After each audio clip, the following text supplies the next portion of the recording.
আসসালামু আলাইকুম প্রিয় ষষ্ঠ শ্রেণীর শিক্ষার্থীরা। আমি তোমাদেরকে বিজ্ঞানের প্রথম সাজেশনটা দিয়েছিলাম। আজকে আমি তোমাদেরকে সাজেশন এটার পার্ট 2টা দিব এখন। দেখো, তোমরা যারা পার্ট 1টা দেখো নাই তারা পার্ট 1 ভিডিওটা দেখে নিবা। তোমাদেরকে এটা কাজে দেবে। আর আমি তোমাদেরকে বলেছিলাম যে আমি তোমাদেরকে ধারাবাহিকভাবে 3টা ভিডিও দিব। ফার্স্ট ভিডিওটা ইতিমধ্যে দিয়ে দিয়েছি। আজকে তোমাদেরকে আমি সেকেন্ড ভিডিওটা দিচ্ছি। আর তোমরা থার্ড যে ভিডিওটা পাবা এটা তোমাদের হলো অনুসন্ধানী বই থেকে হবে শুধুমাত্র। আর সেখান থেকে আমি কিছু বিষয় তোমাদেরকে শেখাবো। আর এটা হলে তোমাদের বিজ্ঞানের আর কিছু শিখতে হবে না। আর তোমরা পরীক্ষা যখন হবে তখন তার আগের দিন তোমরা আবার মূল প্রশ্ন এবং উত্তর তোমরা পেয়ে যাবা। এই জন্য তোমরা যারা যারা চ্যানেলটা সাবস্ক্রাইব করোনি তোমরা সাবস্ক্রাইব করে রাখবা, যেন তোমরা আমি ভিডিও ছাড়ার সাথে সাথে তোমরা পেয়ে যাও। দেখো, কাজ 1।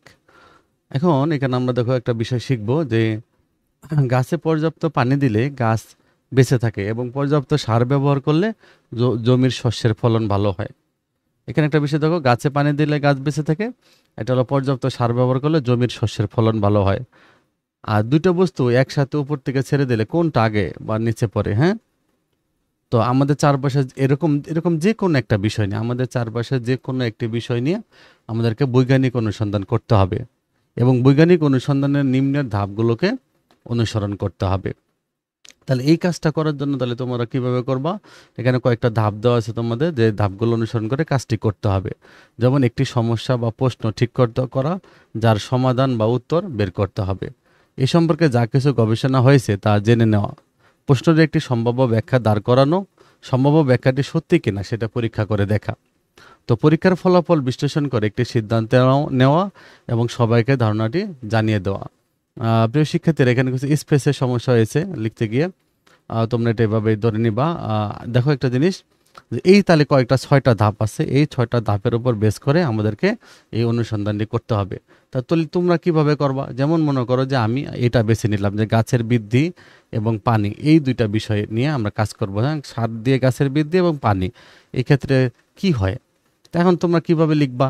এটা কিন্তু উত্তর না, কিন্তু হ্যাঁ, উত্তরটা আমি পরে দিয়েছি। এটা উত্তরটা তোমরা এইভাবে, যে কোনো অনুসন্ধান তোমাদের পরীক্ষায় কিন্তু যে কোনো একটা সমস্যা থাকতে পারে, সেই সমস্যাটা নিয়ে তোমাকে বৈজ্ঞানিক অনুসন্ধান করতে হবে। তার জন্য তোমাকে এভাবে একটু শিখতে হবে। যেমন আমরা যে কোনো একটা সমস্যা বা প্রশ্ন প্রথমে ঠিক করব, মানে আমরা যেটাই কাজ করবো এটা নিয়ে একটা প্রশ্ন দেব। যেমন আমরা দিলাম যে গাছে পর্যাপ্ত পানি দিলে গাছকে দ্রুত বৃদ্ধি পায়, এটা একটা প্রশ্ন। এরকম একটা প্রশ্ন ঠিক করতে হবে আমাদেরকে, যেটা নিয়ে আমরা গবেষণা করি না কেন। তারপর এই সম্পর্কে কিছু গবেষণা রয়েছে তা জেনে নেওয়া। তাহলে একদম প্রথমে আমরা বই, ইন্টারনেট, শিক্ষককে জিজ্ঞাসা করে জানবো যে গাছে পানি দেওয়ার উপকারিতা নিয়ে আগে কোনো গবেষণা হয়েছে কিনা। মানে বিভিন্ন বিষয় এগুলো নিয়ে কাজ করতে হবে আমাদেরকে, যে আগে কোন কোন গবেষণা হয়েছে এগুলো আমরা এই ধাপের মাঝে, উত্তরের মাঝে লিখবো, বা আমরা কোথা থেকে আর কি কি তথ্য পেয়েছি এগুলো লিখবো। এবার তৃতীয় ধাপটা হলো কি, দেখো, প্রশ্নটির একটা সম্ভাব্য ব্যাখ্যা দাঁড় করানো। তো আমাদের ব্যাখ্যা এরকম হতে পারে যে আমরা গাছে পর্যাপ্ত পানি দিলে গাছ দ্রুত বৃদ্ধি পায়, এই প্রশ্নটার জন্য এরকম ব্যাখ্যা। তার যে প্রশ্নটাই আমরা সিলেক্ট করেছি সেটা নিয়ে আমরা একটা ব্যাখ্যা দিব। এবার সম্ভাব্য ব্যাখ্যাটি সত্যি কিনা সেটা আমরা পরীক্ষা করে দেখব। যেমন আমরা দুইটা গাছ নেব, একটা গাছে প্রতিদিন পানি দেবো আর একটা কম কম পানি দেবো, একটা পর্যাপ্ত পানি দেবো, একটা কম পানি দেবো। তো 1 মাস পর আমরা দেখব কোন গাছটা বেশি বৃদ্ধি পেয়েছে।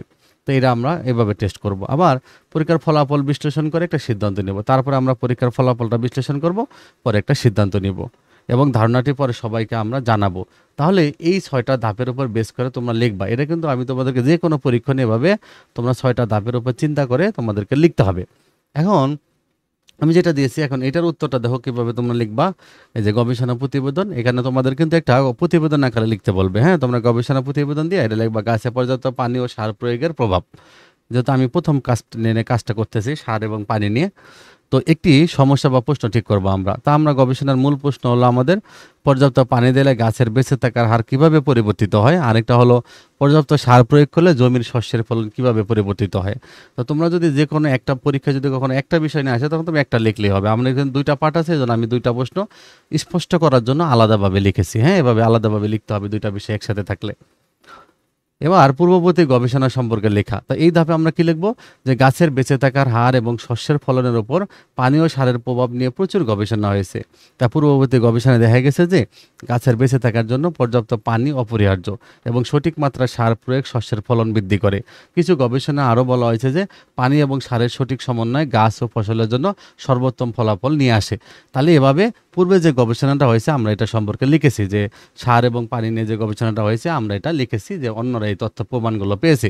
তো আমরা দেখব আমরা কি প্রমাণ পাই।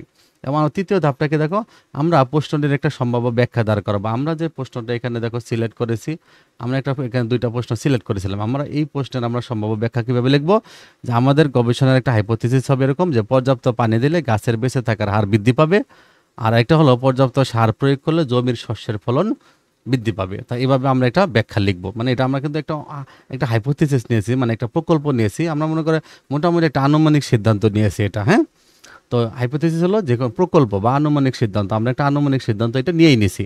এবার আমরা এটা পরীক্ষা করব যে সম্ভাব্য ব্যাখ্যাটি সত্যি কিনা সেটা পরীক্ষা করে দেখা। তো আমরা কি করছি, আমরা দুইটা পরীক্ষা পরিচালনা করেছি, একটা হলো পানি পরীক্ষা, একটা হলো সার পরীক্ষা। তো পানি পরীক্ষা কি করেছি, যে আমরা দুইটি গাছের জন্য দল তৈরি করেছি, দুইটি গাছের দল তৈরি করেছি। প্রথম দলকে, যে গাছের একটা দলকে পর্যাপ্ত পানি সরবরাহ করেছি, আরেকটা দলকে কম পানি সরবরাহ করা হয়েছে।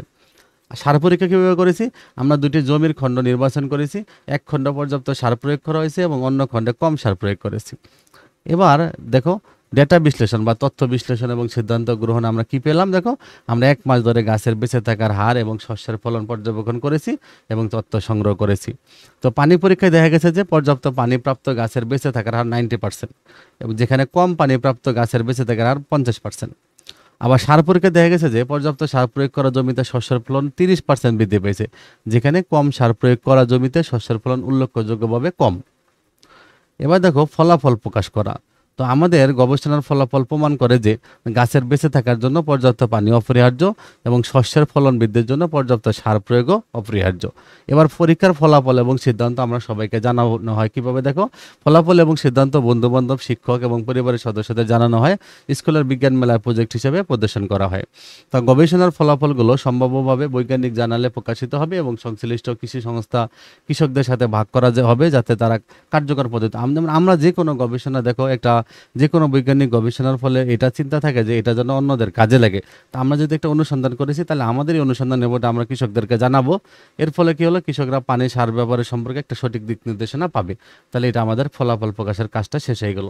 প্রিয় শিক্ষার্থীরা, এভাবে যে কোনো একটা বিষয় তোমাদেরকে যদি অনুসন্ধান দেয়, আশা করি তোমরা বুঝতে পারছো, এভাবে তোমরা একটা অনুসন্ধান তৈরি করে ফেলবো বৈজ্ঞানিক অনুসন্ধান এই 6টা ধাপের উপর বেস করে।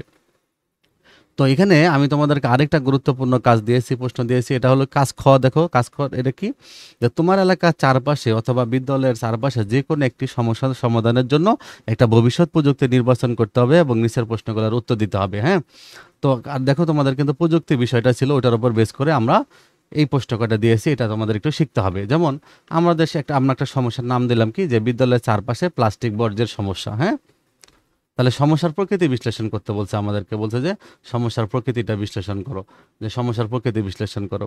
তা আমরা সমস্যার প্রকৃতি যখন বিশ্লেষণ করবো তখন কী করবো, দেখো যে বিদ্যালয়ের চারপাশে প্রচুর প্লাস্টিক বর্জ্য জমা হচ্ছে, যা পরিবেশ দূষণ ও স্বাস্থ্য ঝুঁকির কারণ হচ্ছে। শিক্ষার্থীরা এবং স্থানীয় বাসিন্দারা প্লাস্টিকের বোতল, প্যাকেট এবং অন্যান্য প্লাস্টিক দ্রব্য ফেলে রেখে যাচ্ছে। এই প্লাস্টিক বর্জ্য মাটিতে মিশে যাচ্ছে এবং এটি পরিবেশের জন্য মারাত্মক ক্ষতিকর। তাহলে আমাদের এটা সমস্যার প্রকৃতি। এবার আমরা সমস্যার সমাধানে একটা ভবিষ্যৎ প্রযুক্তি ব্যবহার করব। তা আমরা ভবিষ্যৎ প্রযুক্তির নাম দিলাম হলো বায়োডিগ্রেডেবল রোবোটিক ক্লিনার। মানে যে রোবট নিজে নিজে কী করবে, ঘুরে ঘুরে এমনভাবে পরিষ্কার করবে যেটা, এবং প্লাস্টিকগুলোকে মাটির মাটি গ্রহণ করতে পারবে, এরকম উপযোগী বর্জ্য বানিয়ে দিবে। হ্যাঁ, তো আমরা কি করব, বায়োডিগ্রেডেবল রোবোটিক ক্লিনার ব্যবহার করব। কিভাবে এই প্রযুক্তির দ্বারা সমস্যার সমাধান করবে, তো বায়োডিগ্রেডেবল রোবোটিক ক্লিনার একটি অত্যাধুনিক প্রযুক্তি যা স্বয়ংক্রিয়ভাবে প্লাস্টিক বর্জ্য সংগ্রহ করবে এবং সেগুলো বায়োডিগ্রেডেবল উপাদানে পরিণত করবে। এই রোবটগুলো বিদ্যালয়ের চারপাশে ঘুরে প্লাস্টিক বর্জ্য শনাক্ত করে সংগ্রহ করবে এবং অভ্যন্তরীণ প্রসেসরের মাধ্যমে এই বর্জ্যকে আবার পরিবেশ বান্ধব উপাদানে রূপান্তর করবে। এবার দেখো এই প্রযুক্তির সম্ভাব্য ঝুঁকির কথা বলছে আমাদেরকে। তার ঝুঁকিগুলোকে দেখো, তো রোবটের কার্যকারিতা নির্ভরযোগ্য না হওয়া, অনেক সময় কিন্তু রোবট ঠিকঠাকভাবে কাজ করে না, এটা একটা ঝুঁকি, তখন বিপদ হতে পারে। আবার রোবটের রক্ষণাবেক্ষণ ও পরিচালনার খরচ আছে। দেখো আবার, কারণ এই রোবট দিয়ে এটা আবার রক্ষণাবেক্ষণ আছে, এর জন্য আবার খরচ আছে। হ্যাঁ, প্রযুক্তির বিপর্যয় ঘটলে পরিবেশের উপর আবার নেতিবাচক প্রভাব পড়তে পারে, এগুলো ঝুঁকি।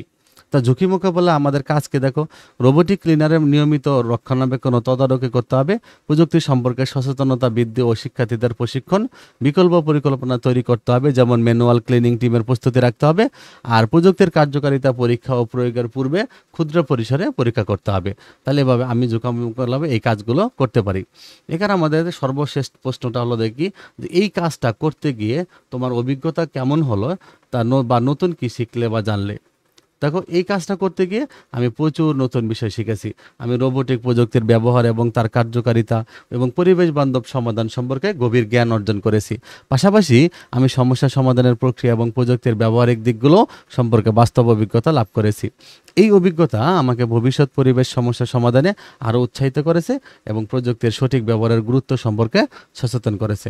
তাহলে এভাবে তোমরা কি করবা, সুন্দর এই দুইটা কাজ আমি দিয়েছি, খুবই ইম্পর্টেন্ট। তোমরা যারা যারা আমার প্রথম ভিডিওটা দেখেছো আর তোমরা এই ভিডিওটা দেখেছো, তাদের মোটামুটি কিন্তু তোমাদের বিজ্ঞান পরীক্ষার জন্য 90% প্রস্তুতি হয়ে গেছে। আমি থার্ড একটা ভিডিও দিব, ওই ভিডিওটা তোমাদেরকে আমি অনুসন্ধানী বইয়ের উপরে দেবো, হ্যাঁ, সেটার উপর 10% তোমাদের প্রস্তুতি হয়ে যাবে।